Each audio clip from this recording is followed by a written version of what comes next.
காஞ்சிபுரம் ஸ்ரீ சங்கரா கலை மற்றும் அறிவியல் கல்லூரி சார்பில் மாணவர்கள் நடத்திய நாட்டுப்புறவியல் கண்காட்சி அனைவரின் வரவேற்பை பெற்றது. காஞ்சிபுரம் அடுத்த ஏனாத்தூர் பகுதியில் ஸ்ரீ சங்கரா கலை மற்றும் அறிவியல் கல்லூரி செயல்பட்டு வருகிறது. இங்கு பல்வேறு பிரிவுகளில் 3000க்கும் மேற்பட்ட மாணவ மாணவிகள் இளங்கலை மற்றும் முதுகலை அறிவியல் உள்ளிட்ட பாடப்பிரிவை பயின்று வருகின்றனர்.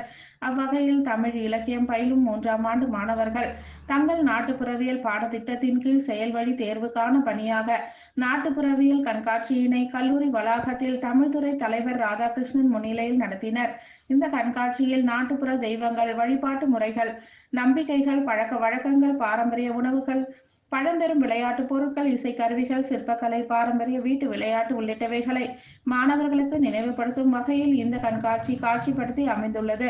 இதனை திருவண்ணாமலை சன் கலை மற்றும் அறிவியல் கல்லூரி தமிழ்துறை தலைவர் முனைவர் செந்தில் வேலவன், கல்லூரி முதல்வர் வெங்கடேசன் உடன் கண்காட்சியை துவக்கி வைத்து பார்வையிட்டு அதன் சிறப்புகளை மாணவர்களிடையே கேட்டறிந்தனர். விழாவில் பேசிய முதல்வர் வெங்கடேசன், மாணவர்கள் இடையே நாட்டுப்புற கலைகளை அறிந்து கொள்ளும் வகையிலும் பழங்கால பொருட்கள் மற்றும் இசை வாத்தியங்கள் உள்ளிட்டவைகளை அறிந்து கொள்ளும் வகையில் இந்த கண்காட்சி ஏற்பாடு செய்யப்பட்டுள்ளது. கொரோனா காலத்தில் சங்கரா கலை மற்றும் அறிவியல் கல்லூரி தமிழ்துறை சார்பில் நாட்டுப்புற கலைஞருக்கு பல்வேறு நலத்திட்ட உதவிகள் வழங்கப்பட்டது என்பது குறிப்பிடத்தக்கது. இந்த கண்காட்சியினை கல்லூரி மாணவ மாணவிகள் மற்றும் கல்லூரி ஊழியர்கள் என அனைவரும் பார்வையிட்டனர். கண்காட்சியினை தமிழ்துறை பேராசிரியர்கள் கணபதி மற்றும் தவமணி ஆகியோர் மாணவ மாணவிகளுடன் ஒருங்கிணைந்து ஏற்பாடு செய்தது குறிப்பிடத்தக்கது.